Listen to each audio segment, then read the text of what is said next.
The sun was dying over the red horizon, its last light cutting across the dust-choked plains of Wyoming. The wind carried the scent of gunpowder and smoke, reminders of what men did for pride and land in these parts. Sheriff Eli Ward rode slow through the silence, his coat heavy with the weight of the badge that once meant something. Years ago, he had brought peace to the town of Red Hollow. Now, peace felt like a ghost he'd never catch again. 3 years back, a gang called the Iron Trail Riders burned half the county to the ground. They killed farmers, raided trains, and vanished into the hills. Eli had chased them until his horse nearly died under him. Their leader, Colt Mercer, had been his deputy once, the kind of man who smiled easy but drew his gun quicker than thought. When Colt turned outlaw, Eli swore he'd bring him back alive, or not at all. The trail had gone cold until that morning when smoke rose from the North Ridge. A ranch had been torched, the same mark carved into the barn doors, a jagged iron trail. Eli knew it was Colt's doing. The past had returned, and this time it wasn't after gold, it was after him.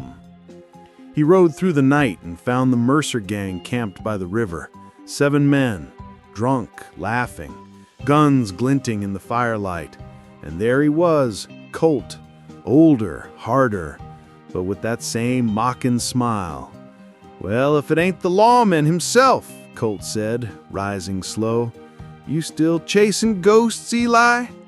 "Just one," Eli replied, his voice dry as dust. The standoff stretched under the moon. Neither blinked. Then a match struck, someone laughed, and the night exploded into fire. Bullets tore through the dark. Eli dropped 2 men before they could reload. Another came charging, screaming, and met the sheriff's knife instead of glory. Colt ran for his horse, firing behind him, but Eli's bullet caught him in the leg.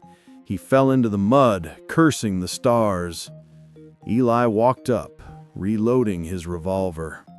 "You should have stayed in Red Hollow," he said. Colt spat blood. "You should have stayed out of my way." Eli paused. "Maybe, but law's the only thing I've got left." The gunshot echoed across the valley. When it faded, the night was still again. Only the river moved, slow, cold, endless. By dawn, Red Hollow awoke to the sight of the sheriff riding back alone. No words, no stories, just the sun rising behind him and the smell of gun smoke fading from his coat. He walked into the office, hung his badge on the wall, and poured himself a final drink. Some men fight for justice, some for vengeance. Eli Ward learned long ago, out here on the Iron Trail, they're often the same thing.